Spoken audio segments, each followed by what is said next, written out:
Well, hello. Welcome to Creative You Knitting and Crocheting Podcast. Some of you are saying, welcome back. Well, I never went away. It's just that my videos were somehow getting hidden. So here I am, and it's about 5:30 in the evening, that time when the sun starts dropping and all the flowers look beautiful. Last evening, my husband and I went on what we call a sunset drive, and there were some little sheep out and some cattle and some babies, and it was just so wonderful. So happy Mother's Day. I know it's a hard day for some people. This is one of my favorite photos in my whole life. It's my husband when he was a little boy growing up in Baltimore. What a cutie, huh?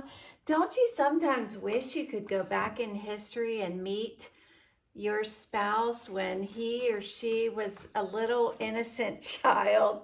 So, wow. Anyway, I thought I would flash that. So, how is everybody? And there goes somebody walking a teeny tiny little dog. I put my evening at the Eiffel Tower shawl on bigger needles so that you could see it. So this is a yarn called cairns. Cairns is a geography term, Australia. It is a cotton in a tape construction, a flat yarn, and I certainly don't want to dump this off the needles. I was thinking it would be great for a blanket that you spread out to have a picnic when you don't want a soft blanket. You want something with a little structure. And once it's blocked, I think you'll really be able to see, but look at the stripes coming out in this. And I'm beginning to think this shawl would look pretty with a ruffle, but it's not a ruffle. When the bottom part gets blocked, you're going to be able to see some lace. Let's see here. Be able to see some lace. This, oh, look at that. This wasn't intended to be a two-color shawl, but now I can't help myself. And this is a yarn that's an Aran weight cotton. I was trying to find a color that would look good with the cairns yarn. Sorry for the rattling. I know on podcasts that comes across loudly. This looks much lighter in color than what it actually is. So there's some purple, which on the screen looks more like a blue. Many different colors. You have a solid color in the middle, and then two colors on the outside. So it's almost like a railroad track, but there's one color going down the middle. And so it's been a lot of fun. And like any shawl, it starts out with just a few spaces, a few stitches in the beginning. This you can't see very well because it's not blocked yet. A lot of people, if they do a shawl and it starts out with a small space, so maybe it says cast on 3, and this can work in crocheting too, and then maybe you do just 8 rows, so it looks like a little strip.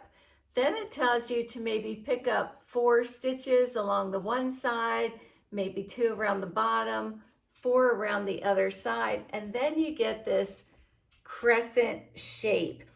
And when you read the pattern, it sounds hard but difficult, but it's not. So I don't think there'll be too much more before I finish. Karen has a lot of colors. I like this little slightly bumpy pattern, which I think in itself would make a really nice baby blanket, maybe with a seed stitch border. So I've been doing a lot of crocheting, and now it's kind of flipping back to knitting. This is done on a 10 needle, so it goes fast. And I have been binge watching Margaret Atwood's show about It just escaped me. She had written a book called, oh my goodness, we'll get back to this because my mind is just all of a sudden just went south. So, oh yes, The Handmaid's Tale.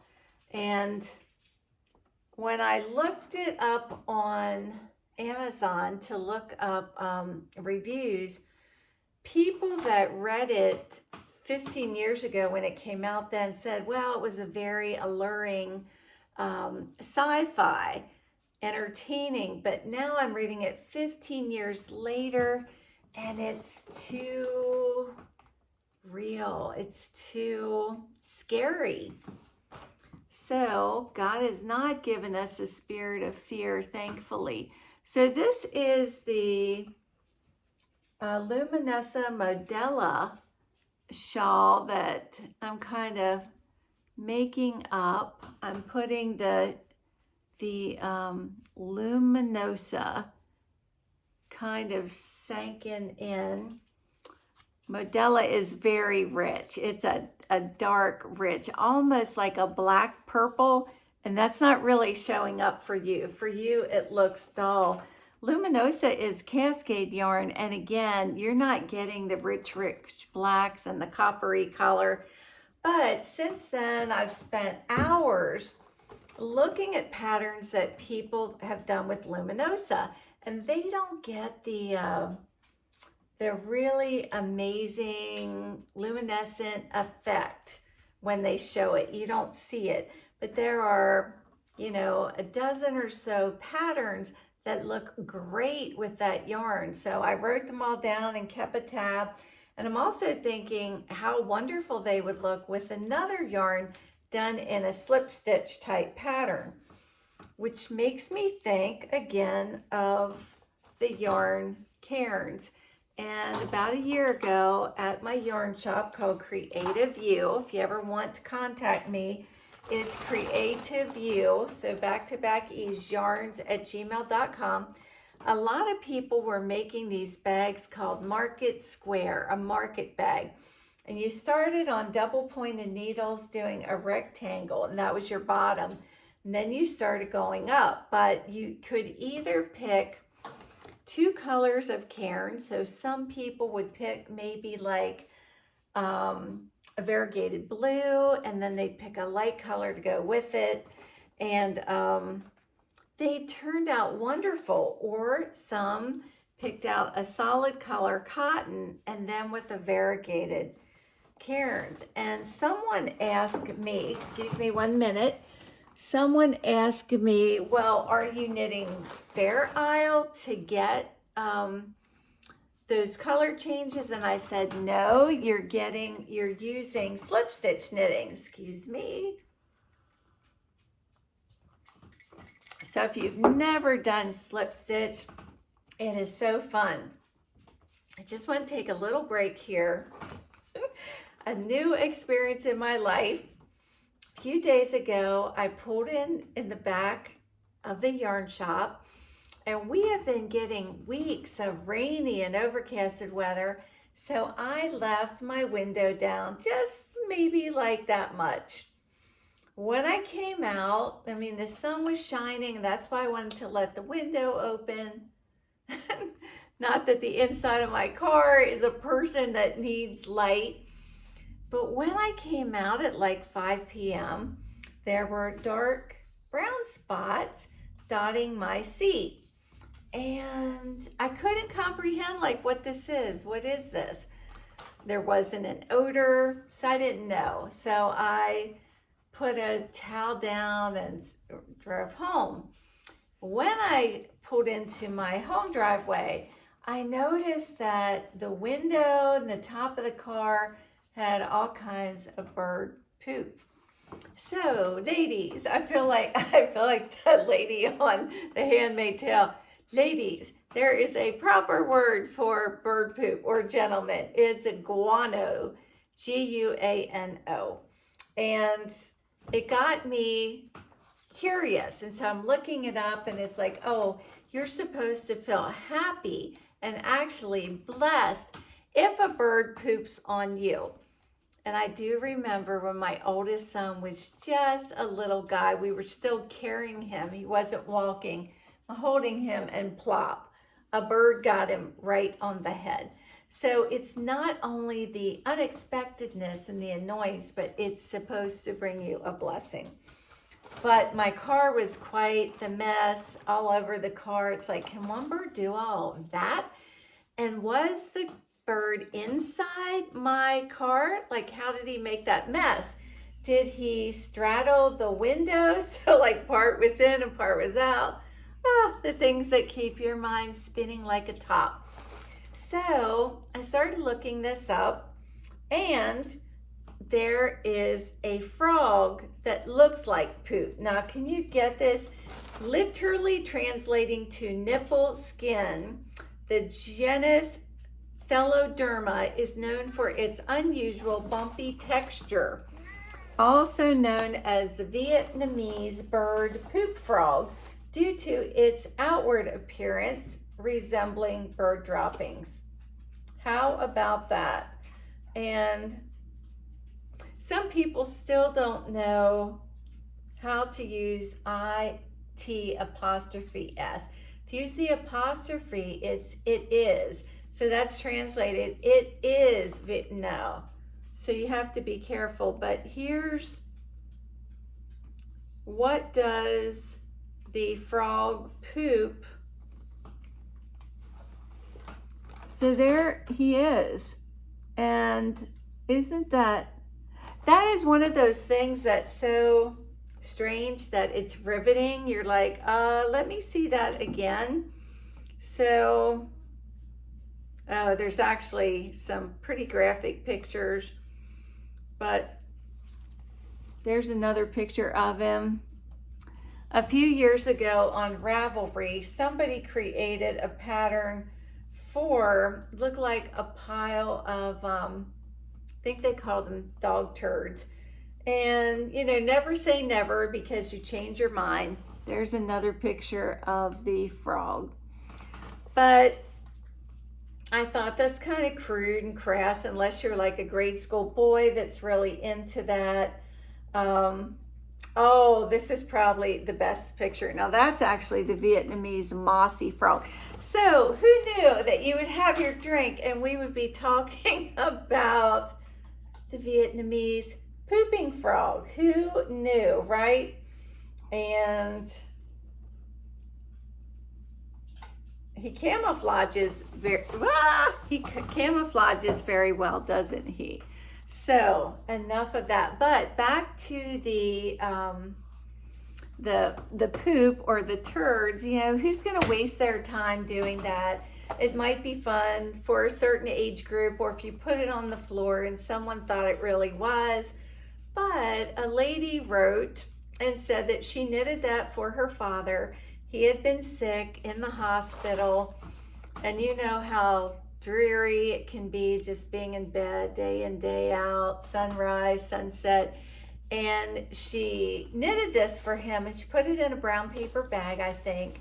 And when he unwrapped it, he started laughing, and then he sat it there to spring a joke on the nurses.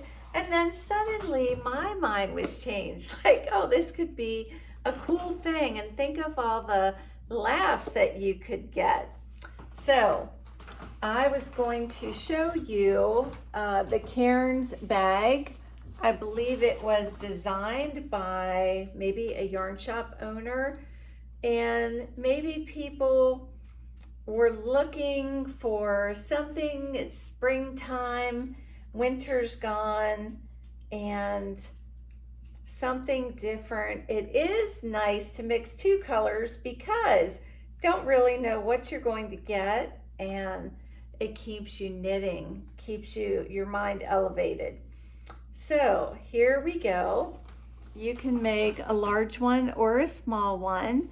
You can take two colors of the same. So this one again is Kangaroo Island. You could take two of those, or you could also take, like what I'm doing with the shawl, and do two colors, a solid and a variegated. And when you look up yarn ideas, you will see 67 people use cairns.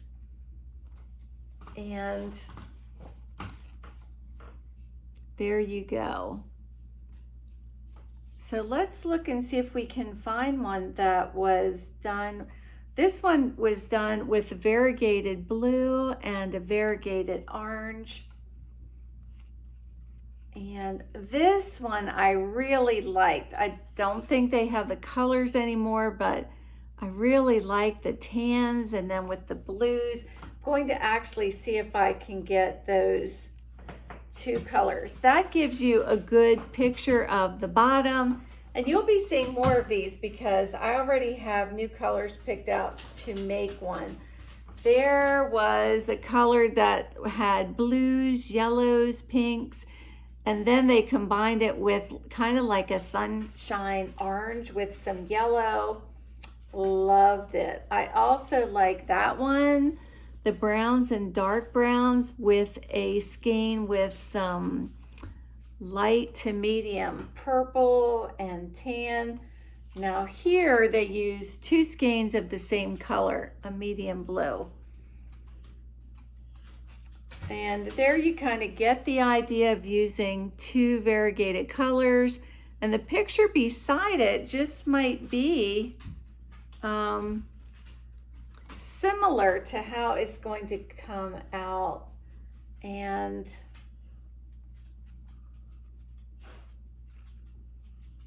so anyway, that's Cairns. And before I close, I wanted to show crocheters a nice pattern that I found. If you have not done Tunisian crochet, here's a Tunisian lace shawlette, and I love the way it's so long because you could wrap it many different ways. And this is done with a 5mm hook and up to 500 yards of lace. And here's a better picture. So this is called Pax, P-A-X, free pattern. You can find it on Ravelry. So we are over time, but 4 stages of a project. Whether you're a company, a church, an institution, whatever, the first phase is the creative phase. You know, did you ever notice when you plan a vacation, you can spend 90% of the time just planning, and the planning is so fun. Thinking about all the options, we could do this, we could do that, and so forth. Oh, there goes someone walking another cute little dog. So the first stage is the creative phase. The second is the management phase. The third is defensive stage. Well, I'm not getting this done because I had to do that. We all know that phase very well. And the fourth one is the blaming stage. Oh yeah, my mother always had trouble with this and that. So next podcast, we're gonna get a little bit more into that. So we'll just go over them again. Number 1, the creative stage. Number 2, the management. Number 3, the defensive. And number 4, the blaming. So C, M, D, B. C, M, D, B. What could we do an acronym of that? Creative Moms, D, Demand, B, Beauty. Creative Moms, not demand, but what? Desire beauty. Creative Moms, desire beauty. Guys, I'm not letting you out of the picture. So I had a good time. I hope you had a good time. Keep those smiles from ear to ear, and I'll see you next podcast. Shine, baby, shine.